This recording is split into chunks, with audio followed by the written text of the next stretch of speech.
সরকার কোনো ব্যাপারে রাজনৈতিক দলগুলোর সঙ্গে আলোচনা করে না এবং নানা ক্ষেত্রে সমন্বয়হীনতাও লক্ষ্য করা যাচ্ছে। তো এর পেছনের মূল কারণ কি? শুধুমাত্র রাজনৈতিক দলগুলোর সাথে আলোচনা না করা, না অন্য কোনো উদ্দেশ্য বা অন্য কোনো কিছু আছে? না, আমি ঠিক আছে। এমনি তো সরকারের আমাদের সঙ্গে যখন গণতন্ত্র মঞ্চের সাথে প্রধান উপদেষ্টাদের যখন সভা হয়েছে, তখন আমরা কথাগুলো বলেছি। এ পর্যন্ত দুবার মাত্র আনুষ্ঠানিকভাবে তারা সরকার গঠন করবার পরে মঞ্চের সাথে তাদের বৈঠক হয়েছে। তো একবার 15ই আগস্টকে সামনে রেখে, আরেকবার দুর্গাপূজাকে সামনে রেখে। ওই সুযোগে আমরা হয়তো বেশ কিছু কথাবার্তা বলেছি। ওখানে আমি যেটা বলেছিলাম যে প্রধান স্টেক হোল্ডার কারা আপনার? আপনাকে যদি একটা ডেমোক্রেটিক ট্রানজিশন লাগে ভবিষ্যতে, তাহলে তো প্রধান স্টেক হোল্ডার রাজনৈতিক দলগুলো, আমার অভ্যুত্থানে অংশ নেওয়া ছাত্র তরুণ, সমাজের নানা গুরুত্বপূর্ণ অংশ যারা আছেন, তাহলে সবার সাথে আপনার একটা অর্গানিক, আপনার একটা কনসালটেশন লাগবে, আপনার একটা অর্গানিক একটা এনগেজমেন্ট লাগবে, যোগাযোগ লাগবে, বোঝাপড়া লাগবে, সমঝোতা লাগবে। কিন্তু ব্যাপারটা রাজনৈতিক দলগুলির সাথে যোগাযোগটা কিছুটা আনুষ্ঠানিকতার পর্যায়ে। ধরুন, আপনি কি খেয়াল করবেন, পৃথিবীর বড়, এমনকি ভারতও, যখন কোনো সাধারণ কোনো সংকট তৈরি হয়, সকল রাজনৈতিক দলগুলো কিন্তু একসাথে মিলে তারা কিন্তু বসে। বাংলাদেশে কিন্তু এটা আমি আগেও দেখেছি, এটা হাসিনার আমলে যেমন হয়নি, আর এখন এরকম একটা জটিল সময়ে যখন অনেক বেশি গুরুত্ব নিয়ে রাজনৈতিক দলগুলোকে আস্থায় নেবার ব্যাপার ছিল।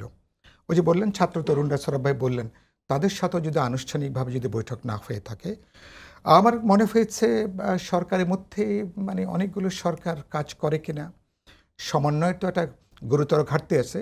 তাদের আন্তরিকতা, সদিচ্ছা নিয়ে আমার কোনো প্রশ্ন নেই। তাদের অভিজ্ঞতা, তাদের দূরদর্শিতা বা তাদের দক্ষতার প্রশ্নে তো ধরুন কারো কারো ব্যাপারে তো প্রশ্ন আছেই। সেটার জন্য এই যে দূরত্ব যেটা তৈরি হচ্ছে, সরকার অপ্রয়োজনীয়ভাবে কিন্তু অনেকগুলো প্রশ্ন বিতর্কের জায়গাটা তারা কিন্তু হাজির তারা করছেন। ছাত্ররা একদিকে ধরুন সরকারের ভেতরে আছে, আবার সরকারের বাইরেও তারা কিন্তু সমালোচনা তারা করছেন এবং আজকে নানা এজেন্ডা নিয়ে হাজির করছেন। ধরুন এখন তো মানুষের অসংখ্য এজেন্ডা, কিন্তু আপনি সরকারের থেকে আপনার প্রধান লক্ষ্যটা কি, আপনার মঞ্জিলে মুকসুদের জায়গাটা কি, কোথায় আপনি পৌঁছাতে চান? প্রধান উপদেষ্টা প্রফেসর ইউনূস তিনি জাতির উদ্দেশ্যে ভাষণ যেটা বলেছেন, তারা একটা নির্বাচিত সরকারের তারা যেতে চান। তাহলে তো দৃশ্যমান বিশ্বাসযোগ্যভাবে সেটা হাজির করা দরকার। তাহলে রাজনৈতিক মহলে আপনাদের সদিচ্ছা নিয়ে প্রশ্ন উঠবে কেন?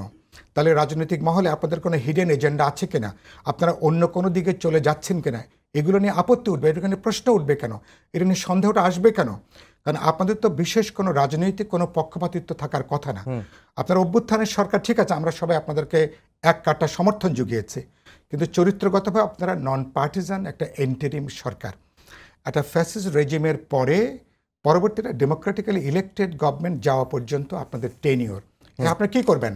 16 বছরের আবর্জনা খানিকটা পরিষ্কার করবেন, ঘরটাকে বাসযোগ্য করবেন, আস্থার জায়গাটা তৈরি করবেন, এবং গুরুত্বপূর্ণ সংস্কার যেগুলো নিয়ে আমাদের একমত। সংস্কারের এজেন্ডা তো 5ই আগস্টের পর আমরা হাজির করিনি। সংস্কারটা আমরা বলে এসছি গত 1.5 দশক ধরে, আর এই যুগপথের শরিকরা গত 2.5 বছর ধরে সংস্কারের কথাটা আমরা বলে আসছি। তাহলে এটা 5ই আগস্টের ব্যাপার না। তিনি বললেন না প্রধান উপদেষ্টা যে এরপর দেখা যাবে যে যদি সংস্কার ছাড়াই যদি ইলেকশন, আর বাবা এটা তো আপনাদের কথা না, এটা তো পলিটিক্যাল পার্টি, আমাদের একটা পাবলিক কমিটমেন্ট, আমাদের দেশের মানুষের প্রতি আমাদের অঙ্গীকার যে আমরা, আমার সংবিধান, আমার রাষ্ট্র, প্রধানমন্ত্রীর স্বেচ্ছাচারী ক্ষমতা কীভাবে একটা দলকে স্বৈরতন্ত্রী করে তোলে, একজন ব্যক্তি মানুষকে কিভাবে কর্তৃত্ববাদী করে তোলে, তাহলে গোটা ব্যবস্থার আমরা এর একটা পরিবর্তন চেয়েছি। নির্বাহী বিভাগ, বিচার বিভাগ এবং আইন প্রণয়নী বিভাগ, আমার ডেমোক্রেটিক ইনস্টিটিউশনসগুলো, আমার সাংবিধানিক প্রতিষ্ঠান যেগুলো আছে, একটা লজিক্যাল রেশনাল ভারসাম্য থাকবে, যেটা যে কোনো ডেমোক্রেটিক মডার্ন স্টেটের যেটা বৈশিষ্ট্য। এসব নিয়ে ইতিমধ্যে আমাদের তো বিপ্লবী ওয়ার্কার্স পার্টি তো প্রোগ্রাম আছে, যুগপথের শরিকরা আমরা 31 দফা আমরা কিন্তু এটা আমরা বলেছি। আমি ওদের বিএনপির ওই 31 দফার প্রোগ্রামে আমি উল্লেখ করেছিলাম যে আমাদের 31 দফার বাইরেও 5ই আগস্টের পরে অনেক গুরুত্বপূর্ণ সংস্কারের ব্যাপারে আলোচনা চলে এসছে। আমি মনে করি রাজনৈতিক দলগুলোকে এগুলো বিবেচনার মধ্যে নেওয়া দরকার। হয়তো ধরুন আগে আমাদের প্রত্যাশাটা কিছুটা সীমিত ছিল, কিন্তু 5ই আগস্টের পরে আমাদের তো বিশাল প্রত্যাশা জেগে উঠেছে না। তো সুতরাং সেই জায়গা থেকে কোন কোন পরিবর্তনগুলো আমরা এখনই করতে পারি এ ব্যাপারে তো আমাদের কোনো দ্বিমত নেই। প্রবলেম হচ্ছে সরকার আস্থায় তারা নিতে পারছেন না। তো আপনাদের যেহেতু কোনো বিশেষ কোনো রাজনৈতিক পক্ষপাত যদি না থাকে ধরে নিচ্ছি, তো তাহলে কেন আপনারা ট্রান্সপারেন্ট হবেন না পলিটিক্যাল পার্টিগুলোর সাথে, ছাত্র তরুণ বা সমাজের নানা অংশের সাথে? আপনারা উনি বলছেন কি যে আপনারা যে 10টা সংস্কার কমিশন ওয়েবসাইটে আপনারা আপনাদের মতামত পাঠান, ইমেল করে পাঠান। আরে বাবা, আমি যে রিফর্মের প্রস্তাব করি আপনি যদি আমার সাথে কথা না বলেন, আমার একটা প্রস্তাবের পেছনে লজিকটা কি, র্যাশনালটা কি, সেটা তো বলার কোনো সুযোগ থাকছে না। আমি 100টা প্রস্তাব পাঠালাম, আপনি কি 99টা কি আপনি ডাস্টবিনে ফেলবেন নাকি একটা আপনি আলোচনা করবেন? এটা তো আমার তো জানার কোনো সুযোগ নেই। প্রবলেম আমি দেখছি, ওই যে বললাম, এক ধরনের কী বলবো সমন্বয়হীনতা দেখছি, দোলাচল দেখছি, দ্বিধা দুর্বলতা আমি দেখছি, এবং তাদের লক্ষ্য নিয়ে আমি এখন কিছুটা অস্পষ্টতার জায়গাটা যে দেখলাম যে আজকে আসিফ নজরুল বলছেন, যে আমি দেখলাম আজকে তিনি একটা খুব ভালো কথা বলেছেন যে এর পিছনে অন্য কিছু খোঁজার কোনো কারণ নেই, আমাদের লক্ষ্যটা প্রয়োজনীয় কাজগুলো করে আমরা একটা ইলেকশনের জায়গাটা যাব। এবং আমি মনে করি খুব দ্রুত সরকারের উচিত হবে এই জায়গাটা খুব পরিষ্কার করে কথাটা বলা।